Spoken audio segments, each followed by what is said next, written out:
Mother's Day 1997, and Coral Taylor receives flowers from the Toyota Team Australia crew. More than any other branch of motorsport, rallying attracts great numbers of female competitors. There are more than a dozen in this field.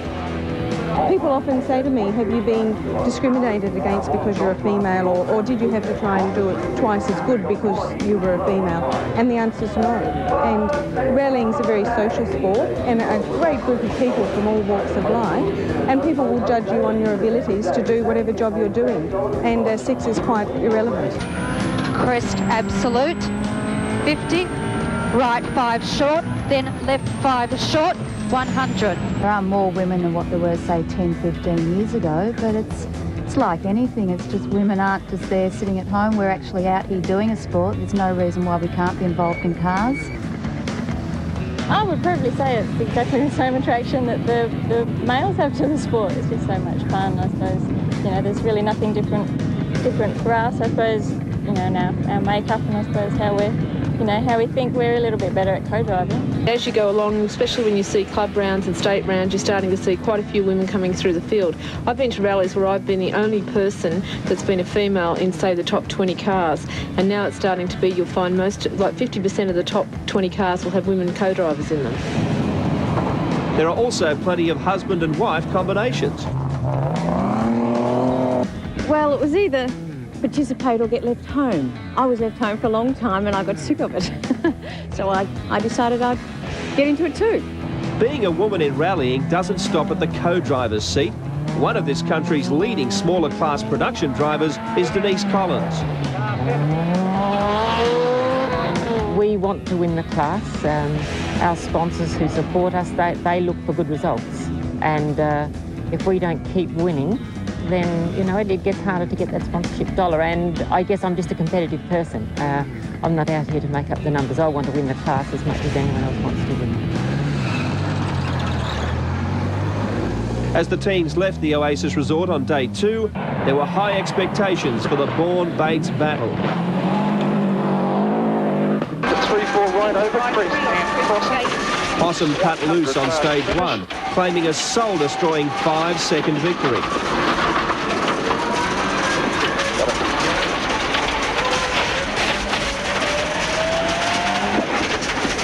Then a major problem for Bates and Taylor.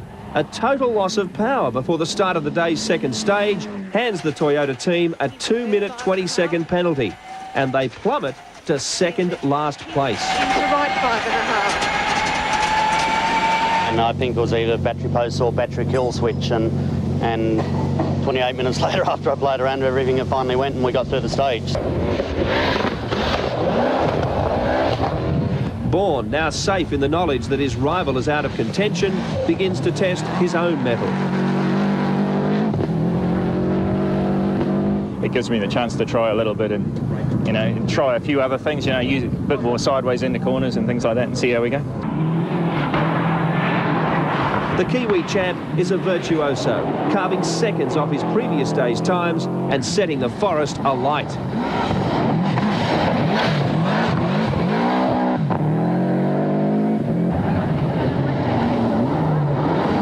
In the production class, a huge battle raging. Ed Ordinsky on the limit in a bid to keep hard-charging Marty Beckton behind.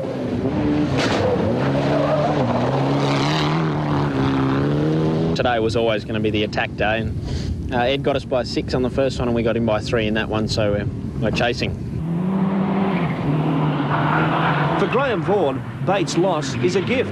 His repaired Lancer is up into second in class behind Vaughan and holding down 4th outright.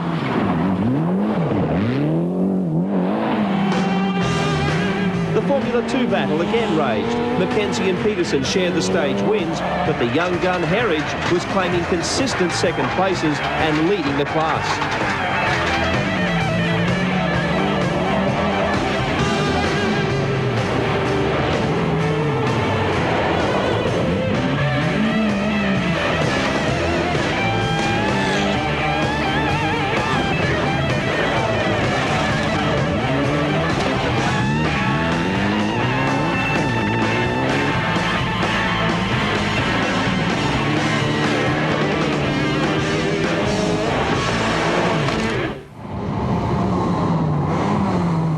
rollover at last month's Forest Rally, Jeff Full made his mark in the one-make Silverstone Challenge. The former circuit racer beat home series leader Kirk Marks, with Dale Payne recovering from a collision with a tree on day one to finish third. Great little car, surprising. I thought it'd be a little bit doughy, but it has a good power to weight package and brakes and handles superb. In the Aussie class, Steve Winwood struck back, scoring a 6-second Heat 2 victory in a class that provides immense spectator appeal. It's just an on-flow from sort of the Aussie loving the big Commodores and Falcons. I mean, that's just a flow from the touring cars. If we could see that in rallying, it'd be fantastic. 2 stages from home, Bourne and Craig Vincent set a time 7 seconds faster than Saturday.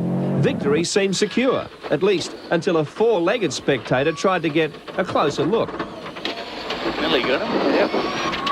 He's a bit scary than cows.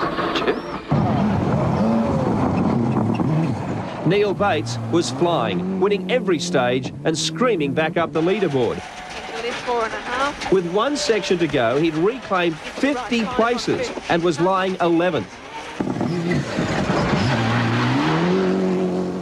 Going into the last stage, the high-speed Forest Drive, it would take a miracle for Bourne to lose, but the battle for production class and Formula 2 was down to the wire. Both would be decided in the final 15 kilometres. The final stage of the Falcon Tyres Rally, and Dean Herridge was 1 second in front of Ross McKenzie and out to score his first Formula 2 Super Series win. But the sound of a flat engine was bad news. He dropped from first to third. About sort of 3 or 4 k's in, and the car just started to miss, especially in the high-speed stuff. This stage is very fast, and we're just dropping time. McKenzie was brilliant. He dug deep to win the stage by 9 seconds from Lee Peterson in a rally of personal bests, probably the drive of the day. We were right on the limit, 4th, 5th gear. Very exhilarating and very satisfying to come up with a win today. For young New Zealander Greg Graham, third in the production category was a great result, not only for him, but also his badly battered car. What I think I'm doing is just overdoing it and making it harder for myself, not letting the car do the work. I've got a lot of things to work out. At the front, Marty Becton and Ed Ordinsky swapped the lead all day.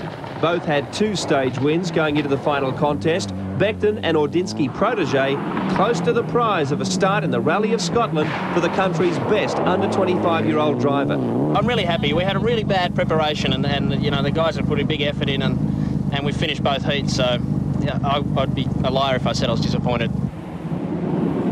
On the last stage, Ordinsky psyched his pupil. He took 8 seconds off Becton to convincingly win the production class and not only lead the Group N standings, but also figure in outright contention. I was there today because we were on the case, but it's always sad so many competitors have bad luck too. A frustrated Neil Bates finished 5th. The deficit to Bourne was 2 minutes, 13 seconds. Take away Bates' lost time penalty, and there were just 7 seconds between them. The battle for this year's championship promises to be immense. Into right 5 on first 10 cut. But it's getting to the time and it's coming down to the last stage of the day and see who's going to have the biggest go to get some time. So that makes it very interesting. For Possum Bourne and Craig Vincent, the return to Australian rallying could not have been better. The car's very good. It was no problem for the car, no problem for the team. It was just me, whether I could get in and shake the cobwebs out and get it going in the last 6 months. Heading for round 3, the Bridgestone Tyres Rally at Coffs Harbour, Lee Peterson's great performance has lifted him in the Formula 2 standings, but the man everyone is chasing is Ross McKenzie. The consistency of Ed Ordinsky is paying dividends. The South Australian is 44 points in front of Michael Guest, and the pressure is now on Guest to respond. Ordinsky is also running in second place in the outright classification. Neil Bates leads, but Possum Bourne's 40 points is a great start to his year, already in third place. Ordinsky, though, is the sleeper. 7 years ago, he won the Australian title in a production car. Already, there's a sneaking suspicion he might achieve the impossible again.